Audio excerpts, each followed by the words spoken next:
Pastor João Marcos, uma alegria recebê-lo mais uma vez. Ele é o diretor executivo da Junta de Missões Mundiais há 14 anos, trabalhando nesta frente, representando os batistas no mundo.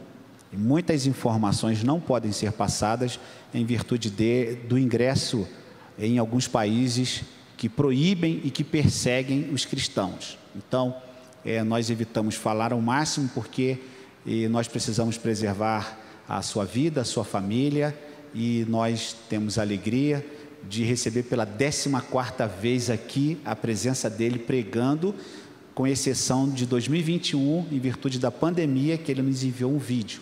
Então, durante todo o seu período como diretor executivo da nossa Junta de Missões Mundiais, a nossa alegria e mais uma vez recebê-lo aqui nesta manhã. Pastor João Marcos, que Deus nos abençoe e a nós também.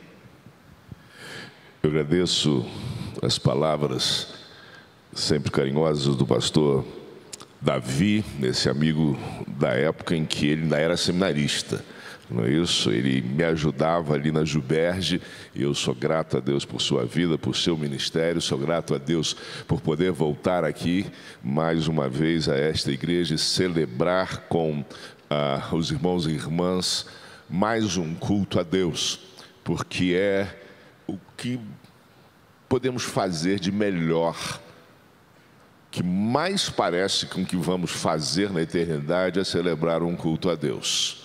Então, é sempre muito bom esse ensaio para aquilo que faremos eternamente.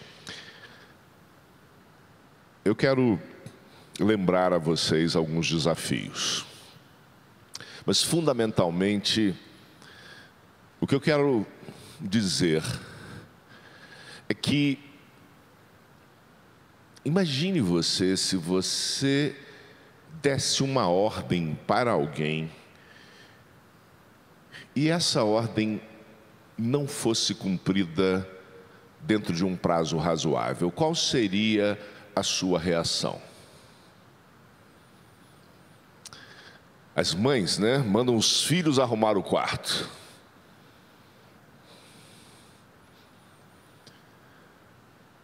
Os patrões mandam os empregados fazerem algumas tarefas. Nós temos muitas ordens. Muito obrigado. Nós temos muitas ordens. Um policial manda parar o carro e a pessoa demora.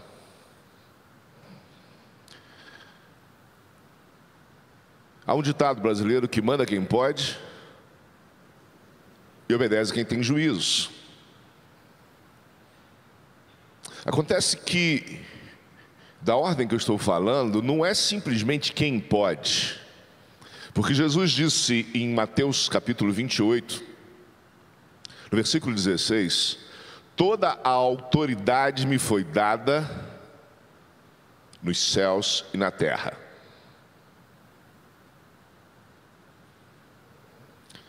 Não há nada que não esteja sob a autoridade dele.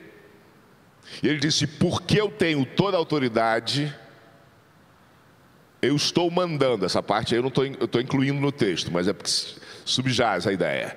Portanto, porque eu tenho toda a autoridade, portanto, vão e façam discípulos em todas as nações. 2000 anos. E ainda não cumprimos. 2000 anos. E você não espera seu filho 2 horas. O guarda não espera 100 metros.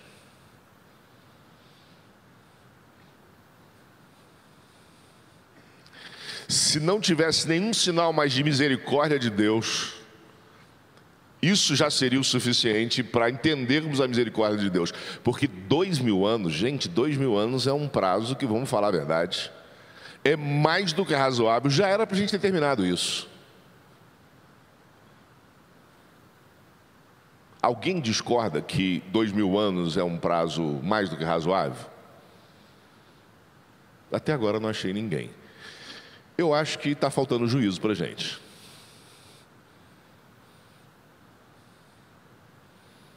A gente não tem entendido exatamente a missão. A missão é fazer discípulos em todas as nações. A missão não é ficar fazendo um pouquinho. A missão é para ser cumprida. E hoje, há ainda mais de 7.000 povos que são considerados povos não alcançados.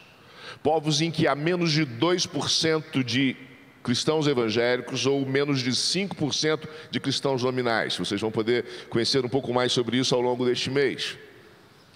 Mas há ainda milhares que não têm um cristão sequer. E há centenas em que não tem ninguém nem tentando falar com eles. Depois de 2000 anos.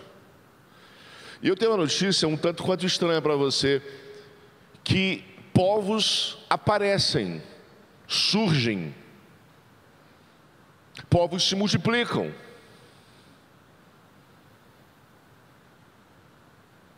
Sim, estamos vendo isso em alguns lugares. Grupos étnicos se formando, tendo uma nova linguagem. E se nós não caminharmos aceleradamente para alcançar, nós vamos ver esse número aumentar. Será que essa ordem não é clara? Será que essa ordem não foi dada por alguém que é capaz, que tem autoridade? Desculpe-me. Claro que foi dada clara e por alguém que tem autoridade. Então nós não somos capazes. É isso. É porque não temos capacidade para cumprir. Ora, realmente, nós não tínhamos capacidade para fazer isso. Nós não teríamos capacidade para fazer isso. Mas a partir do instante em que o Espírito Santo veio sobre a igreja, lá em Jerusalém, no dia de Pentecostes, e veio sobre a sua vida no dia que você a entregou a Jesus, a partir deste dia, nós fomos capacitados pelo poder do Espírito Santo para cumprir a missão. Porque esta palavra utilizada em Atos 1:8, poder, é dinamis, é um poder para realizar algo, no sentido de dar a condição para completar aquilo que é feito. Nós recebemos uma capacitação extraordinária que não há outra igual em qualquer lugar do universo. E ficaríamos aqui semanas conversando sobre essas capacitações. Como Deus tem utilizado pessoas que não tinham capacidade, mas que pela ação do Espírito Santo e obviamente pela sujeição da pessoa a esta ação, o resultado apareceu. Ora, se a ordem é clara, foi dada por quem poderia dar a ordem, se nós temos capacidade, o que falta então? Eu fico com a impressão é que a gente não entendeu o que acontece quando acaba a missão. Eu creio que aqui tem militares. E normalmente o militar, quando acaba uma missão, o que acontece? Vem outra, né? E vem outra pior. Não é isso? Vocês não reclamam, eu sei, mas eu sei que é isso. Mas eu quero te dar uma notícia que depois dessa missão, o que vem é muito melhor. Não é outra missão pior, não. É muito melhor. Porque Jesus Cristo nos disse, está registrado em Mateus 24:14. Após ele falar sobre o princípio do fim, falar que haveria sinais de guerra, haveria guerras, haveria desgraças inúmeras, mas que tudo isso seria só o início do fim. Lá em Mateus 24:14, então ele diz: mas quando o evangelho do reino for pregado a todas as nações, então virá o fim. Irmãos, a gente precisa recuperar a ideia de que o fim do mundo é uma coisa boa. Eu fico preocupado com crente que tem medo do final do mundo. Ou ele não entendeu a Bíblia, ou ele não se converteu de fato. Eu vinha trabalhando com a seguinte ideia: a culpa da próxima pandemia é do pastor Davi, porque ele não cumpriu a missão. Porque quando Jesus voltar, não tem mais pandemia. Aí você fala: pastor, que absurdo falar isso, pastor Davi. A culpa é minha, então eu coloco em quem eu quiser, você sabe disso, né? Porque eu não cumpri a missão. Mas vamos parar com esse negócio de culpa, porque a gente não é movido pela culpa. A gente é movido pelo desejo de estar com Deus, de conviver com Ele. E eu fico pensando, pensa bem, nunca mais você vai ter dor, nunca mais você vai pagar boleto, nunca mais o Vasco vai ser rebaixado, nunca mais vão dizer que seu time ganhou roubado, a gente nunca mais vai perder para a Argentina, aquele cunhado nunca mais vai te pedir dinheiro emprestado. Eu estou brincando, gente, mas o final do mundo é uma coisa boa. A gente se acostumou com isso aqui, achando que isso aqui é bom, e isso aqui é bom sim. Mas o novo mundo é muito melhor. E não tem nada de errado em desejar o final do mundo. Eu acho que eu já contei isso aqui, mas eu descobri ainda na época que eu era pastor lá na cidade de São Paulo, na Igreja Batista em Perdizes, que se eu quisesse ficar tranquilo num voo, ou mesmo numa viagem rodoviária, se a pessoa do meu lado quisesse conversar, o jeito melhor de dizer para ela parar de falar era dizer que eu era pastor. Normalmente a pessoa já fala: ih, esse cara vai querer me converter, né? Alguns pensavam: vai querer meu dinheiro. Então eu nunca falava que eu era pastor. Eu falava que era um spiritual coach. No final eu entrava com o evangelho. Hoje eu falo que eu dirijo uma organização de ajuda humanitária internacional, porque é o que nós fazemos. Porque missões também é isso. Então eu começo falando das 22 mil crianças no PEP, em 30 países, os países com os piores IDHs. E durante todos os dias da semana essas crianças são alfabetizadas, são alimentadas. Aí falo especialmente das 1.500 crianças na Venezuela que não apenas recebem tudo isso, mas ainda recebem 2 suplementos alimentares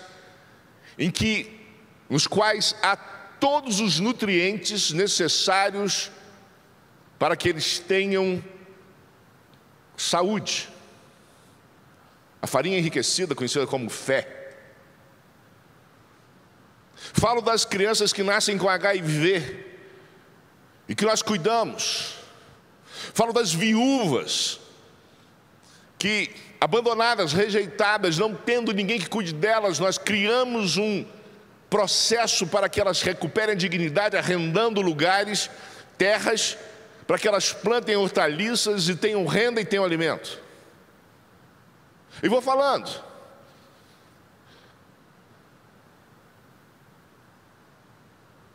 E um dia eu estava falando, eu falei tanto que o cara falou assim: mas é muita coisa. Qual é o propósito da sua organização? Qual é o propósito do seu trabalho? E eu disse: acabar com o mundo.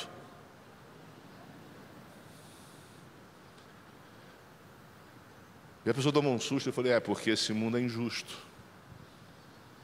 Mas está surgindo um mundo justo, porque o reino de Deus está aqui e vai se realizar plenamente com a volta dele. O final do mundo não vai se dar por guerras, não vai se dar por tragédias naturais, vai se dar pela volta gloriosa de Jesus. Eu não trabalho pelo final do mundo com homem-bomba, não trabalho com pandemias, nada disso, nada disso. Nós trabalhamos com o amor, e quando nós vivemos o amor, quando nós alcançamos as pessoas com amor, Jesus fica ainda mais perto e a sua volta ainda mais perto de nós.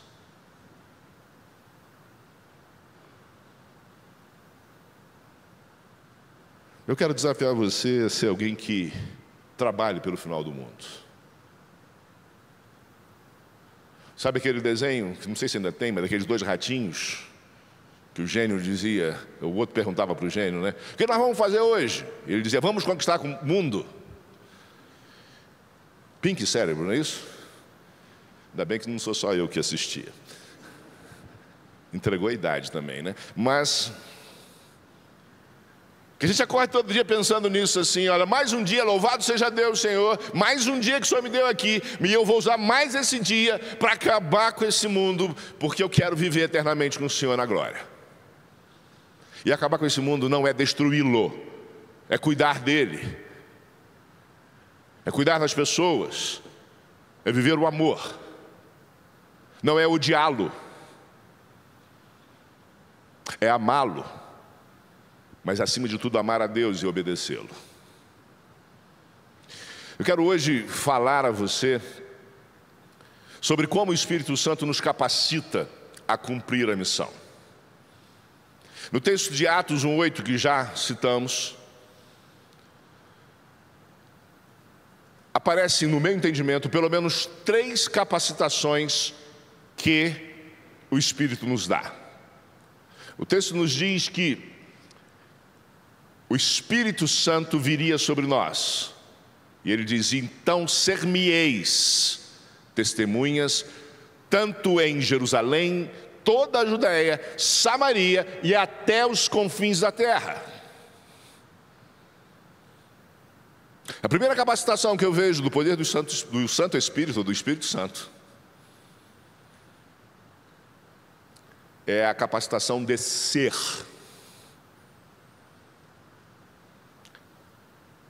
Sim, porque ele diz, vocês serão, ser-me-eis. Jesus é sempre muito preocupado com quem nós somos, com quem nós devemos ser. Ele é mais preocupado com a nossa essência do que com a nossa ação. Porque a nossa ação, se não é resultado da nossa essência, ela, como diz o apóstolo Paulo, não serve para nada. Eu posso queimar meu corpo, eu posso doar meus bens, mas se não tiver amor, não vale nada. Por isso é necessário que eu seja transformado, e é aí que o Espírito Santo age. É aí que o Espírito Santo age. O primeiro campo do Espírito Santo é na minha vida, é na sua vida. Ele começa agindo, nos começando do pecado e do juízo, e nos levando ao reconhecimento do Senhor e de Jesus Cristo, mas ele vai aperfeiçoando isso. Irmãos, é muito interessante porque Jesus chamou os seus discípulos e disse a eles, vinde após mim, eu vos farei pescadores de homens. Ora, seria natural que imediatamente após aquelas pessoas começarem a segui-lo, ele dissesse, olha só, para você, Herbert, falar do Evangelho é necessário que você faça o seguinte, começar a dar instruções de como fazer isso.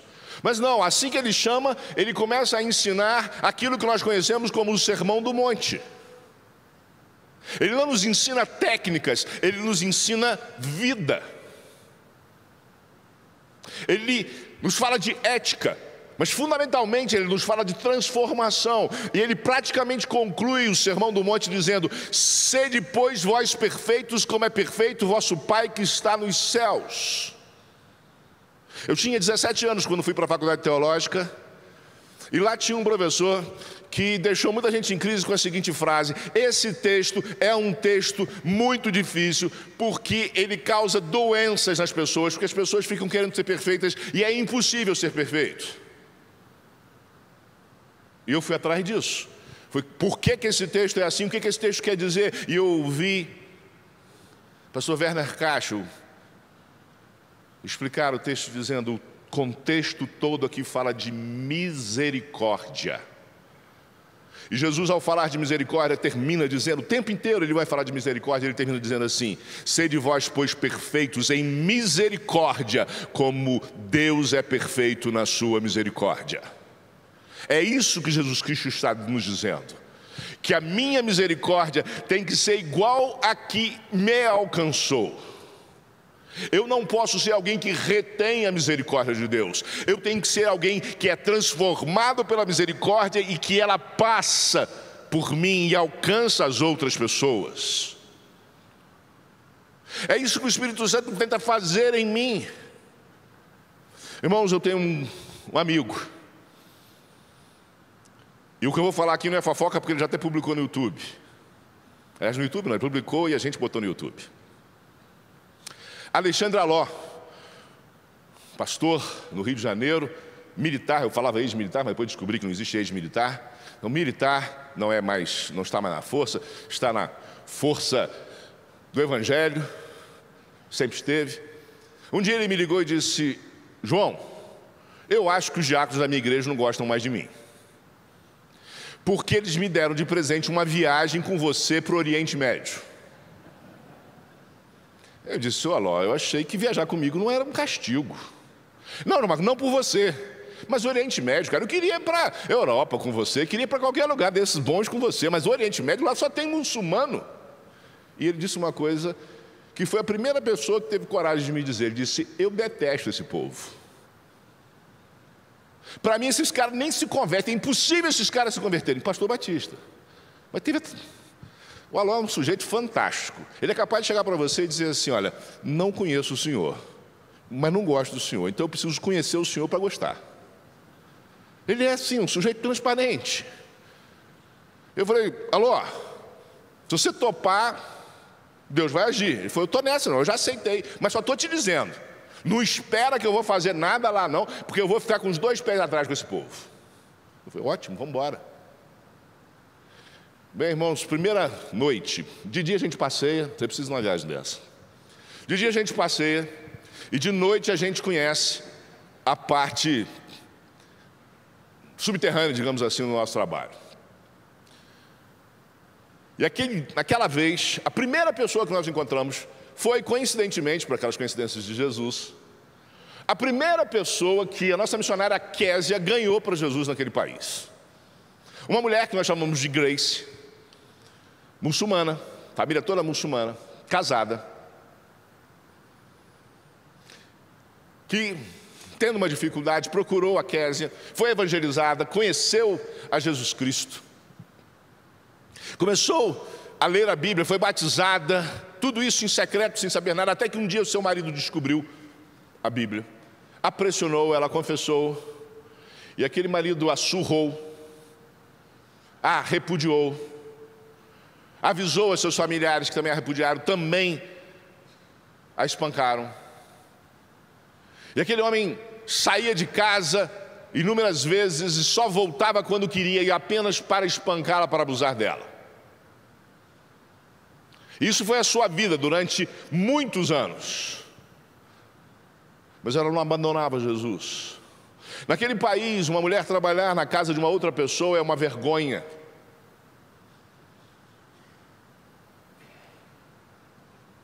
Mas ela fazia isso com alegria, porque era a forma que ela tinha de viver o Evangelho e de sobreviver.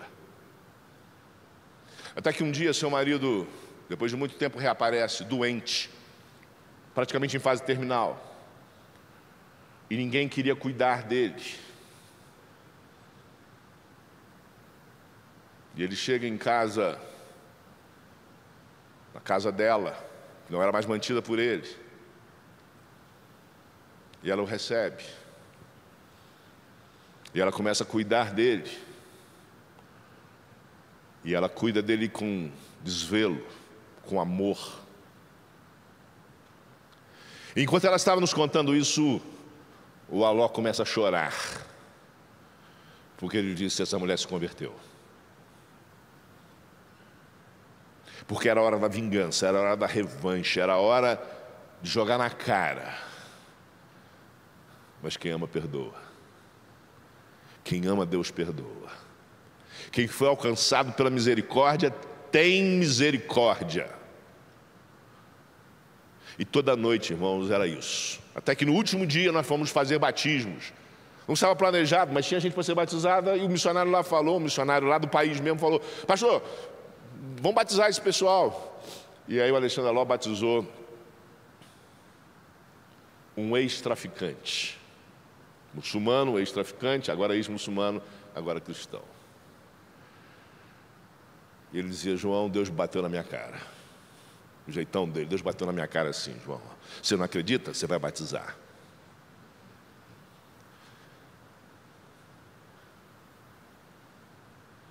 Ele é outro. Porque o Espírito agiu na vida dele, mudou a sua visão, mudou a sua compreensão, aumentou a sua misericórdia.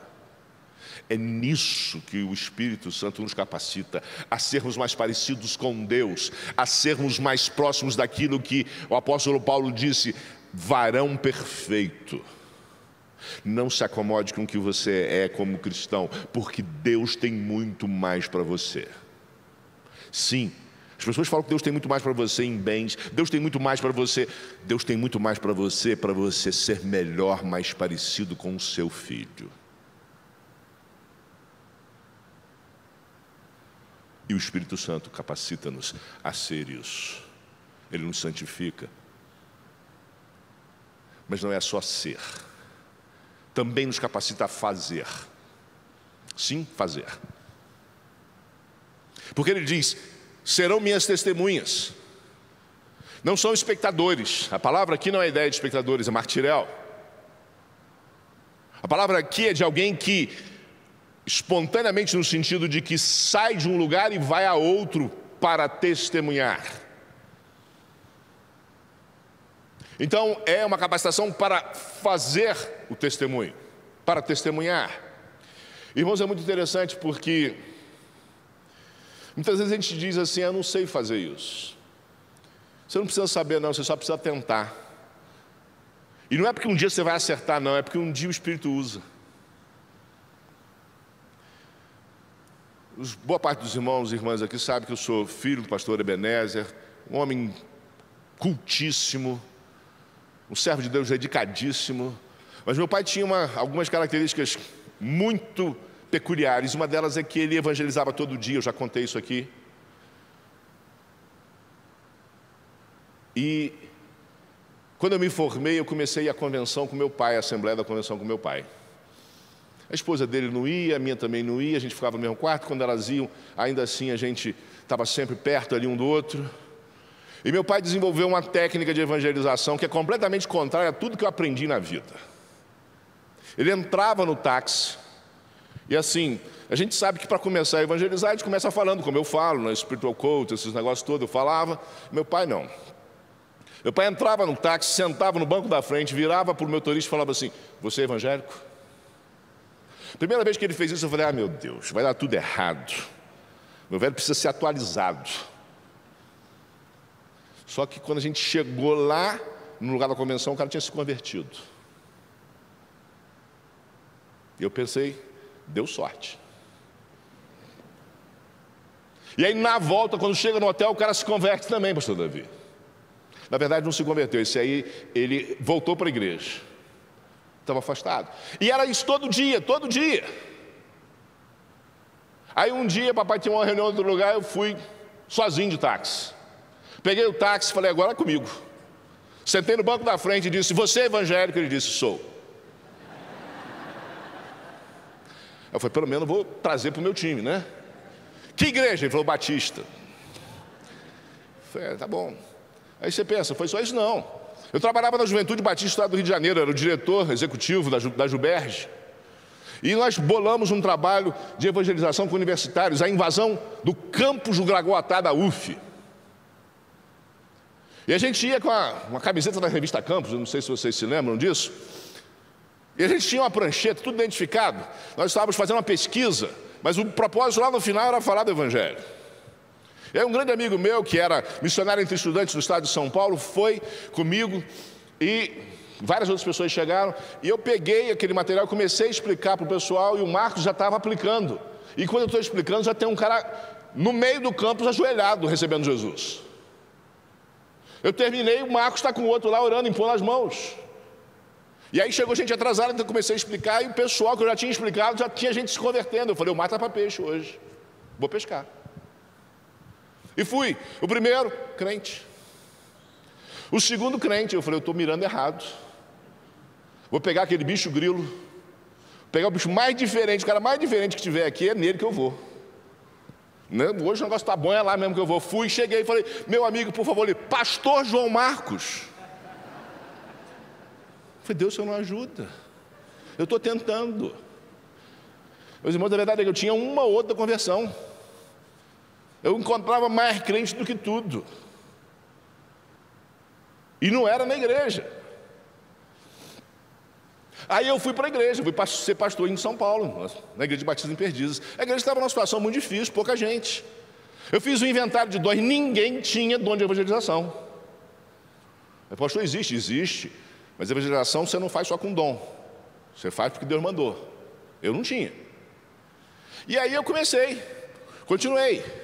E eu não reparei que uma coisa tinha mudado, irmãos. Até que um dia chegou uma mulher para mim e falou assim, pastor, eu vou marcar para o meu marido ter uma conversa com o irmão lá no gabinete, porque o pastor Kleber, que era um auxiliar, falou assim, marca porque o pastor João Marcos não perde pênalti. Quem entra naquele gabinete se converte. E aí que eu fui perceber, não é que está todo mundo se convertendo, gente. A igreja cresceu, mais gente apareceu para evangelizar e esse meu dom não voltou a ficar muito claro, não. Eu sou muito claro, a última pessoa que se converteu comigo tem 4 meses. Foi num voo da Europa para cá. Mas eu continuo tentando. Porque meu papel é esse, o Espírito Santo capacita. Teve gente que se converteu nas minhas mensagens, mas aí eu não conto. Estou falando de evangelismo pessoal. Irmãos, a fazer. Eu já contei essa história aqui, então eu vou pular só para a parte final. Um missionário nosso, casal missionário nosso, foi para um país muito difícil, desafiado pelos americanos. Deus nos abençoou, nós ganhamos lá as primeiras pessoas daquele povo. Recebemos todo o suporte da Junta Internacional de Missões dos Estados Unidos. E aquilo foi uma coisa fantástica. Já tem uma igreja forte no meio daquele povo. E aquele nosso missionário, ele ficou impressionado com o que Deus tinha feito na vida dele e falou, eu quero é mais.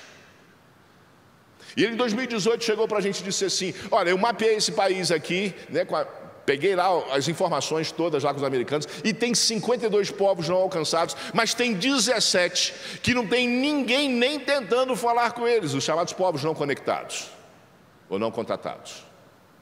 Repare, não é que não tem cristão, não tinha nenhum cristão tentando falar com eles. Consegue imaginar a dificuldade? E aí ele chegou para nós e disse assim, o projeto é os últimos 17, o alvo é os últimos 17 desse país. E o projeto é Casa Abraão. Irmãos, ele começou no final de 2018, 2019... começo do processo, 2020 veio a pandemia. Eu confesso que eu esqueci do projeto. 2021, pandemia. 2022, voltou. 2023 chegou o relatório. Depois de 5 anos, com 2 de pandemia, 5 ainda não tem cristãos. Ou não tinham. 6 já tem pequenos grupos, mas 6 já tem igrejas. Não, vocês não entenderam, gente. Eram 17 povos. Ninguém estava tentando falar com eles. Em 5 anos, 12 já tem cristãos. Eu não só ouvi um glória a Deus baixo aqui, não é possível. Ah, está melhorando. Porque o que nós vamos dar é glória a Deus quando nós olharmos para aquela multidão de pessoas alcançadas, de povos, de todos os povos, todas as línguas, todas as raças, todas as nações. Esse missionário ousou e foi capacitado pelo Espírito Santo para desenvolver um projeto que é um sucesso. Porque ele é bom? Não, porque o poder vem do Espírito. Mas finalmente o Espírito nos capacita a permanecer. Porque ele usa a expressão martirel, mártir, testemunhas até a morte. Ele usa a expressão até os confins da terra, ele dá a ideia da permanência. Irmãos, há 10 anos o mundo foi sacudido com as imagens de cristãos sendo degolados pelo Estado Islâmico. E eu me dei o trabalho, na época, de pedir para um amigo, um missionário, que fala árabe, para ver se ele conseguia entender. Ele disse: pastor, eles estão orando. E é uma oração de louvor a Deus. Não é uma oração pedindo para serem salvos nesse momento, mas é uma oração de louvor a Deus. E você fica pensando, como é que alguém pode ser assim? É porque o Espírito Santo nos faz permanecer. Eu já contei aqui a história de NC, o nosso missionário que foi preso na Índia, e que depois de ser barbaramente espancado 2 vezes, foi miraculosamente liberto. Ele foi preso, liberto em 2 horas por Deus. Já contei essa história aqui. Mas eu quero lembrar a você a reação dele, porque nós, irmãos, quando acontece isso, é a pior coisa para mim, como diretor, é um missionário ser preso, ser torturado. Nós temos uma missionária que está conosco há 12 anos em tratamento. 12 anos. Nós vamos ficar com ela enquanto for necessário. Ela vai se aposentar e, se ela não estiver curada, nós vamos continuar com ela. Porque o Espírito Santo dá poder para nós permanecermos cuidando também. Essa mulher já está num processo que ela já voltou para o campo. Depois de 12 anos ela foi para o campo. Porque é o processo da restauração. Mas aquele homem, depois de 1 semana sendo cuidado, ele disse: eu vou embora. Eu vou embora lá para a minha cidade, vou voltar a plantar as 5 igrejas que eu estava plantando. E eu falei para o coordenador da região: você falou para ele que vão matá-lo? Ele disse: sim, pastor, eu falei. Sabe o que ele respondeu? Ele disse: se eu for e falar de Jesus e eu morrer, eu vou encontrar Jesus. Mas se eu não for e não falar, eles nunca vão encontrar Jesus. Poder para permanecer. Deus tem feito uma obra maravilhosa no Irã. E os testemunhos do Irã são as coisas mais impressionantes que eu tenho ouvido nos últimos tempos. O último que eu ouvi, um pastor, não pastor de uma igreja como essa, mas um pastor de uma igreja subterrânea, foi preso. Ninguém sabia para onde ele tinha sido levado. Passaram alguns dias, o telefone da esposa tocou, era ele. Ele disse: querido, eu preciso falar rapidamente com você, porque essa ligação dura só 30 segundos. Eu estou em tal lugar assim, na penitenciária tal, mas tem muita gente se convertendo. Por favor, só mande advogado daqui a 6 meses, porque eu tenho que discipular esse povo todo. Aí você pode pensar assim: ah, pastor, isso é papo. Papo é que você não conhece o poder do Espírito. Porque os irmãos morávios, alguns aqui conhecem essa história, me permita contar de novo. 2 jovens, movidos pelo amor de Deus, identificaram um povo que não tinha cristãos, escravos no Caribe. E eles tentaram evangelizá-los, mas não permitiam que eles entrassem, porque a ilha pertencia a um homem riquíssimo e todos que trabalhavam ali eram seus escravos. E aquele homem disse: aqui só entra quem é minha família ou quem é escravo. Eles disseram: então nós nos tornamos escravos. E eles se venderam para viver toda a vida, até a morte, como escravos, para poder pregar o Evangelho. O Espírito Santo nos dá a capacidade de permanecer. Por isso eu quero desafiar você, pelo poder do Espírito. Vamos completar a missão. Deus abençoe você.